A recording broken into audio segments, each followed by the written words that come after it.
Welcome, hunters. This is the Wolf of Legacy, and welcome to part 2, Panthera. A quick disclaimer, I am not an expert. I wish I was, but I'm not. I am just a person who likes to explore and to hunt down mysteries and just facts about nature, wonder, and animals. I research them to the point of obsession.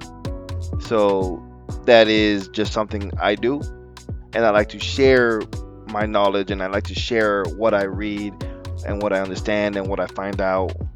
So let us begin. The big cats, Pantheras. Such a controversial word, phrase, topic, because a lot of people get confused when it comes to panthers in general. By the way, yes, the word panther comes from Panthera. In the world of big cats, in the world of cats, you have two subfamilies. You have the subfamilies of feline, which is the normal cats, and then you have Panthera, or the panther subfamily, which includes the genus of Neophilus and the genus of Panthera. Felinae is a small cat. So you have Pantherinae and Felinae. The big cats are part of Pantherinae. In Pantherinae, it splits into Neophilus and Panthera. The cheetah and the puma, which are the two animals, the two cats that often get associated with the words panther or big cat, are part of the Felinae subfamily, not the Pantherinae. Alright, I had to get that out the way. The main things that make panthers their own thing is the fact that they roar. They don't purr, they roar. And the reason behind it is because they have a special bone in the hyoid that doesn't vibrate the way for purr, and they also have a special larynx that allows them to do the roar vocalization. And also another thing is that some of these big cats are prone to melanism. More on that later. It's a little special treat. But before we get into the big cats, please like, share, and subscribe to the Wolf of Legacy. And please comment below, what was your favorite cat? What was your favorite fact? What are things you'd like to know in future chapters, in future parts? Let's get going. So there are 5 big cats. There are five panthers. You have the snow leopard, the jaguar, the leopard, the lion, and the tiger. That is it. The cheetah is part of this family, and the puma is part of this family. By the way, a puma has a whole bunch of different names, because you got mountain lion, cougar, Florida panther, apparently there's catamount, never heard of that one. But still, they're all the same species of cat, which is this. I'm not going to try and pronounce it, I can't speak Latin. So, let's dive into these big cats. The smallest of the big cats is the snow leopard. The snow leopard is my personal favorite of the big cats, primarily because they just look so stunning visually. They are the cat that's the closest related to the tiger, so much that they are a sixer taxon, which is just two different species evolved from a common ancestor at almost the exact same time. If you look at a snow leopard, they look very similar to a tiger. At least that's my opinion. Snow leopards don't roar the way a typical big cat does, and I really don't know why. So the snow leopards do the normal communication that a tiger does in regards to what's called a puffing or chuffing sound. Snow leopards do quote unquote roar, or how they roar is they sound like a tiger going through puberty. That is the best way I can describe it. As I said, they are the smallest of the big cats. They stand at about 2 feet tall, about 5 foot long. They have a 41-inch tail, and they weigh at max 165 pounds, which again, most pumas get much bigger than that, but they are not panthers. I have to keep reiterating that. The next one up is the jaguar, panther of the Americas.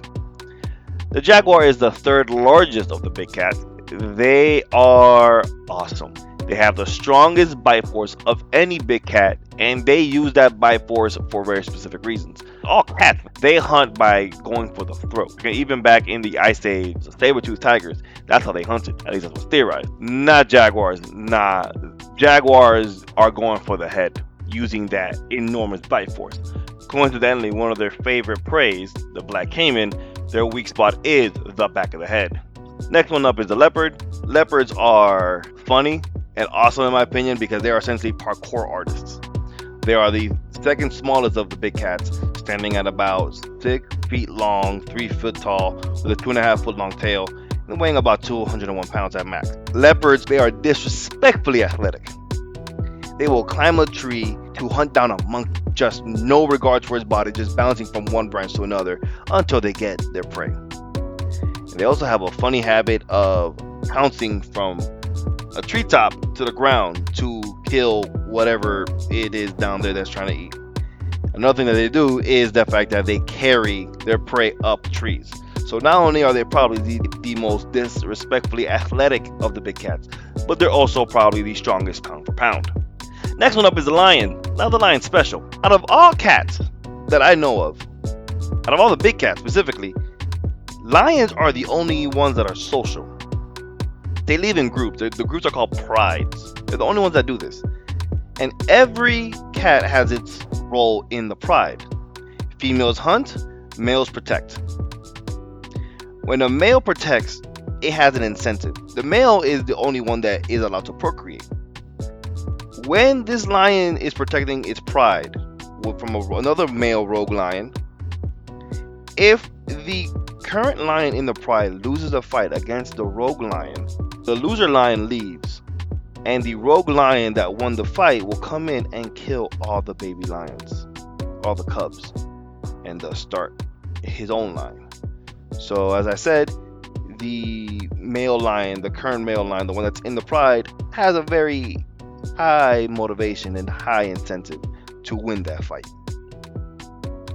Now, lions can get absolutely enormous, to 6.5 feet long, 3 feet tall, a 4 foot long tail, and weighing 500 pounds. Sweet Jesus, that's a lot of lion. Alright, so let's go for the last one. Tigers. Tigers are insane. They are by far the strongest. They are the biggest. They're also athletic, and they are powerful. They have a roar that can paralyze its prey, supposedly. They have the highest human body counts of any of the big cats, primarily due to their close proximity to humans in Asia. They are so strong that if they die standing up, they just stay up. I mean, look at these muscles. Look at this back. I need to go to the gym. They can also jump 20 feet in the air. That is what you call stupid bounce. And they get absolutely insanely big.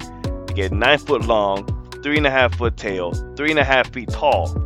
And a male Bengal tiger can weigh 570 pounds. Now, keep in mind, on average, if you take all the lions and all the tigers together, on average, the lion will probably weigh a little bit more. It's because there's so many subspecies of tigers. But keep in mind that the largest subspecies, which is the Bengal tiger and the Siberian tiger, they're larger than any lion can even dream of. Alright, so as I mentioned before, melanism. The term Black Panther is a panther with increased melanism. As we stated before, a panther is only these 5 cats. So if these 5 cats have increased melanism, they are called a Black Panther. Usually only jaguars and leopards, since the gene is more dominant in them than it is in any of the other big cats. But when it comes to the Black Panther, it can only be these 5 cats. A black mountain lion is not a Black Panther. This has been the Wolf of Legacy, and this has been part 2, Panthers. Please like, share, subscribe, and please leave a comment below. What was your favorite cat? What was your favorite fact? And please tell me what you would like to learn about in future parts, in future chapters. Until then, this is where curiosity howls.